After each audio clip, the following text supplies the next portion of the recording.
Olá, que Deus abençoe você abundantemente. Nós estamos meditando na Bíblia em ordem cronológica. Hoje nós vamos ler Mateus capítulo 10. Se você tem gostado do conteúdo, dê o seu gosto, partilhe com outras pessoas. É tão importante a leitura da Bíblia e você deve investir isso com toda a sua dedicação. Antes de tudo, vamos pedir a direção.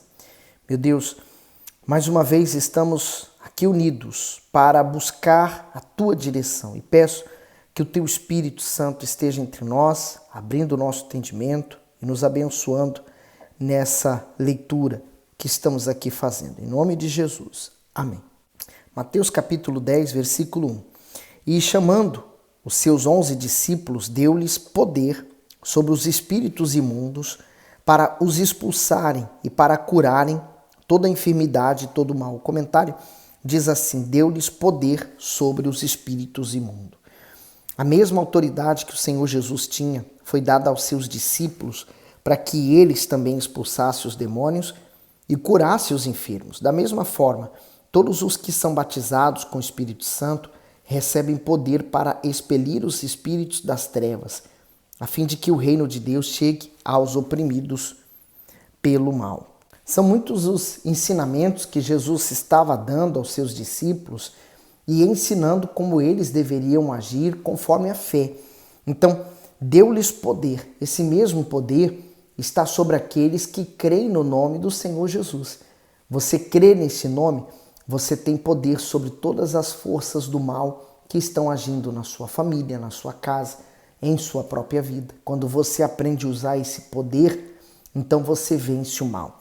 No 2, ora, os nomes dos 12 apóstolos são estes. Primeiro, Simão, chamado Pedro, e André, seu irmão, Tiago, filho de Zebedeu, e João, seu irmão, Filipe e Bartolomeu, Tomé e Mateus, o publicano, Tiago, filho de Alfeu, e Lebeu, apelidado Tadeu, Simão, o cananita, e Judas Iscariotes, aquele que o traiu.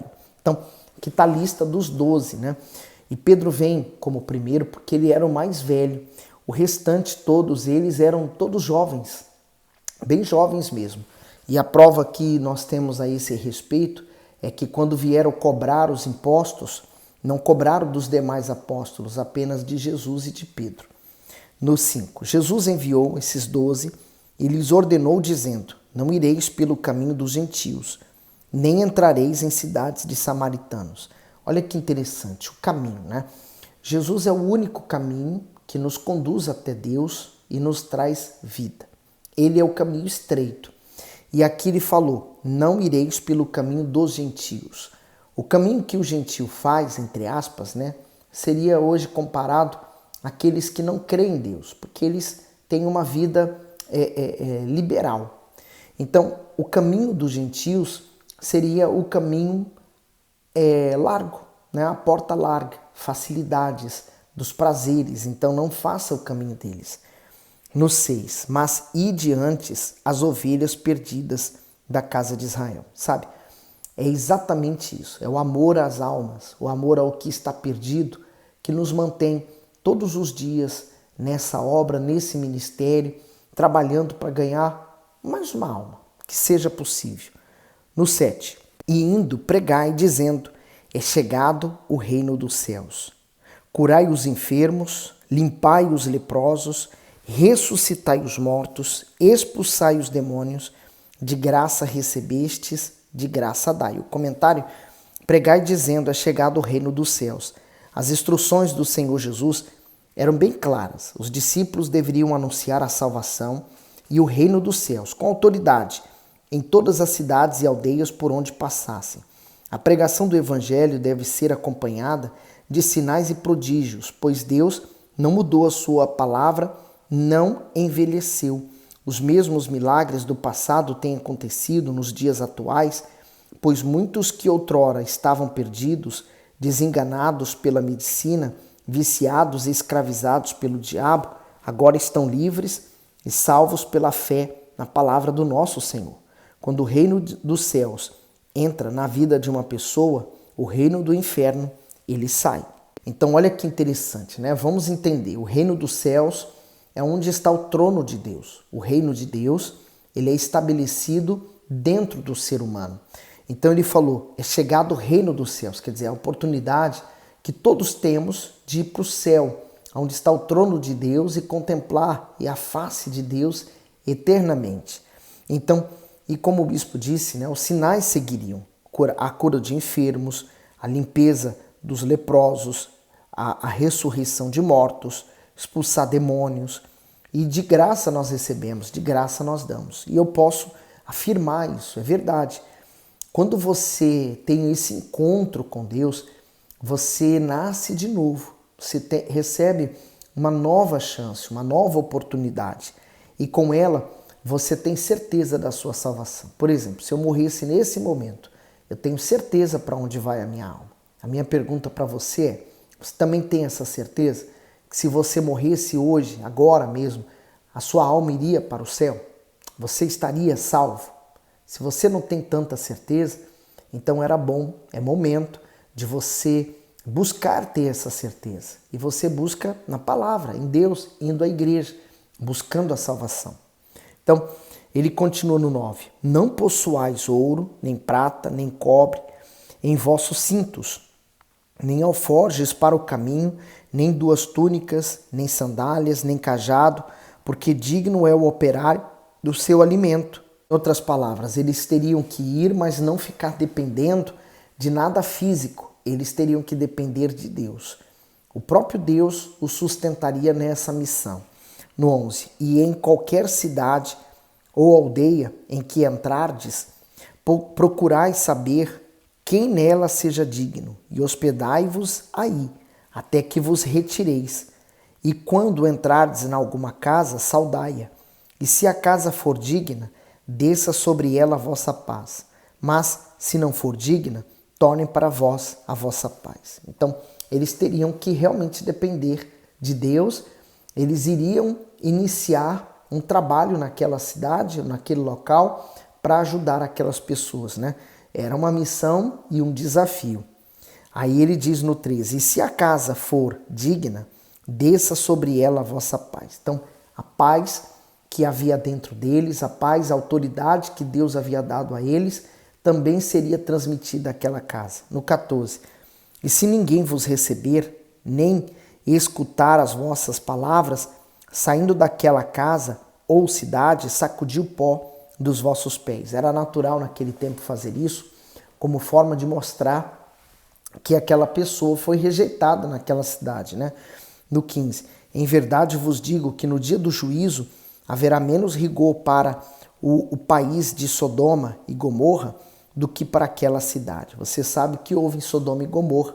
Ela foi destruída com fogo e enxofre, né?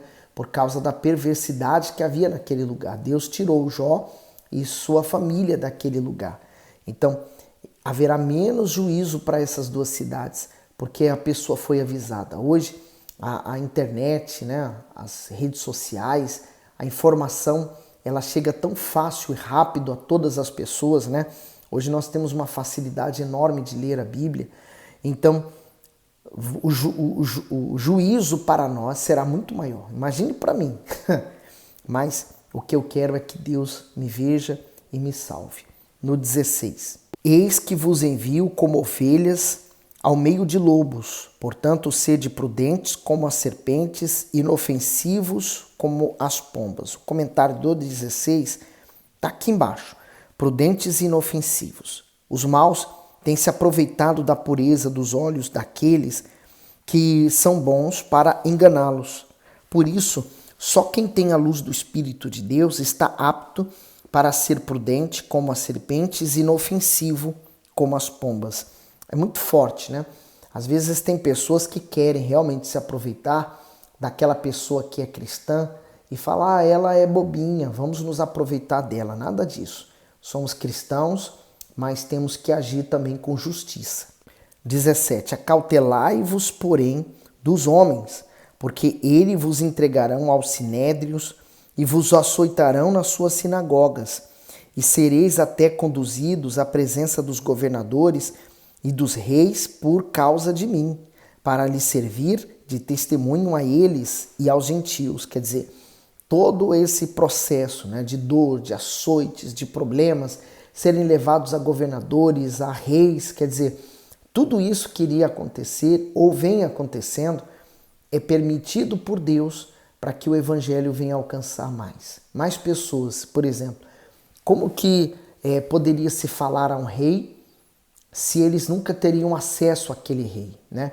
Então, quando eles iam prestar depoimento do que eles estavam fazendo, teriam que falar a respeito de Jesus. Então, aquele rei iria ouvir falar de Jesus, mas eles iriam pagar um alto preço. Mas era um preço considerável, uma vez que o próprio Senhor Jesus morreu por nós. Então, o que nós fazermos por Ele ou sofremos por Ele não é nada. 19. Mas, quando vos entregarem, não vos dê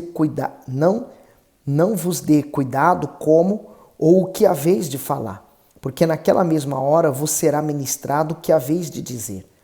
Porque não sois vós quem falará, mas o Espírito de vosso Pai é que fala em vós. Então, aí eu entendo. Quando eu vejo o pastor ou o bispo pregando no altar, eu vejo como o próprio Deus, o Espírito Santo usando ele para falar conosco. No 21. E o irmão entregará à morte o irmão, e o pai o filho, e os filhos se levantarão contra os pais e os matarão. E odiados de todos sereis por causa do meu nome. Mas aquele que perseverar até o fim, esse será salvo. O comentário diz assim: ovelhas no meio de lobos. Naquela época, falar do Senhor Jesus significava se levantar contra um sistema religioso que escravizava espiritualmente as pessoas. Alguns apóstolos foram presos, torturados e mortos por causa da palavra de Deus. Nós vemos isso em Atos. De igual modo, milhares de cristãos foram crucificados, queimados vivos ou jogados aos leões famintos. Isso perdurou por vários séculos. Mesmo nos dias atuais, temos visto um massacre de muitos cristãos em vários países do mundo por causa da sua fé. Estamos vivendo os últimos dias. Por isso, a tendência é que aumente ainda mais a pressão do inferno contra os filhos de Deus. Porém, aquele que guardar a sua fé até o fim será recompensado com a vida eterna. E é exatamente isso que temos visto nesses últimos dias, né? A intolerância religiosa, né? Assim como foi um dia em Roma, onde cristãos eram lançados em arenas para morrerem, comidos por leões, queimados vivos, enfim, uma morte generalizada. Nós temos visto exatamente isso acontecer nos dias de hoje com a perseguição dos cristãos, né? Você não pode mais pregar a verdade ou falar a verdade porque ela ofende algum determinado grupo de pessoas, né? E uma coisa nós não temos, ou eu não posso controlar, é o que a palavra de Deus diz e eu creio nela. A minha vida está moldada de acordo com ela, né? Então, é ela quem guia, orienta a minha vida. Por isso que os discípulos, e hoje temos muitas perseguições. No 23, quando sofremos, né, perseguições. No 23, quando, pois, vos perseguirem nesta cidade, fugi para outra. Porque em verdade vos digo que não acabareis de percorrer as cidades de Israel sem que venha o Filho do Homem. Não é o discípulo mais do que o mestre, nem o servo mais do que o seu senhor. Daí eu ter esse entendimento de que, por mais que eu possa hoje sofrer por pregar o evangelho, não é nada diante daquilo que o meu Senhor Jesus fez por mim. 25. Basta ao discípulo ser como seu mestre, e ao servo como seu senhor. Se acharam Beelzebu ao pai de família, quanto mais aos seus domésticos. O que ele quis dizer é que se chamaram ele como o maioral dos demônios, também vamos chamar a mesma coisa. Quantas vezes somos tidos como charlatões, como roubadores? Fala assim, aqueles pastores da Igreja Universal principalmente, né? Ah, eles são ladrões, eles não prestam, eles são isso. E às vezes quem está falando isso, às vezes rouba, adultera, mata, trai, faz 30 por uma linha, como se diz, né? Mas aquela pessoa consegue acusar um homem e uma mulher de Deus. Infelizmente, é a realidade, mas veja que Jesus já estava preparando os seus discípulos para o que eles enfrentariam lá na frente. 26. Portanto, não os temais, porque nada há encoberto que não haja de revelar-se, nem oculto que não haja de saber-se. O que vos digo em trevas, dizei-o em luz, e o que escutai ao ouvido, pregai-o sobre os telhados. Os pregadores dos telhados de hoje são justamente os pastores, bispos que estão na televisão, na rádio, na internet, fazendo o barulho, como esse vídeo aqui. Espero que ele então possa alcançar muitas pessoas. 28. E não temais os que matam o corpo e não podem matar a alma. Temei antes aquele que pode fazer perecer no inferno a alma e o corpo. Comentário: o inferno. Muitos dizem que o inferno é aqui na terra, mas que aqui se faz e aqui se paga. Mas, na verdade, cada um começa a colher nessa vida o bem ou o mal que pratica. Quem vive sem Deus neste mundo passa por grandes sofrimentos, mas em nada se compara ao inferno, pois lá o fogo não se apaga e o tormento é terrível. A vida não acaba com a morte física, como alguns imaginam, pois a alma é imortal. Assim, ou ela vai viver eternamente no céu com o Senhor Jesus, ou será lançada no inferno. Homens usados pelo diabo podem matar o corpo, porém, só Deus tem o poder de salvar ou de lançar uma alma no inferno. Por isso, é ao Todo-Poderoso que devemos temer. Cada um escolhe em vida o lugar onde vai passar a eternidade. Às vezes a pessoa ela tem um medo, daqueles que possam fazer mal a ela, ou fazer uma bruxaria, um feitiço, mas elas deveriam ter medo realmente do pecado. Quando veio o vírus da Covid-19, as pessoas tinham medo de sair à rua, usavam 2, 3 máscaras para se proteger, mas se elas tivessem esse mesmo receio de ir para o inferno, porque o pior do inferno não é o fogo, não é o tormento, é a ausência total de Deus. É como a luz, Agora eu estou aqui iluminado, mas se não houvesse nenhuma luz, como é que estaríamos? Nas trevas completas. Então assim é a ausência total de Deus. 29. Não se vendem 2 passarinhos por um asse, e nenhum deles cairá em terra sem a vontade de vosso Pai. Quer dizer, tudo que acontece tem um propósito. 30. E até mesmo os cabelos da vossa cabeça estão todos contados.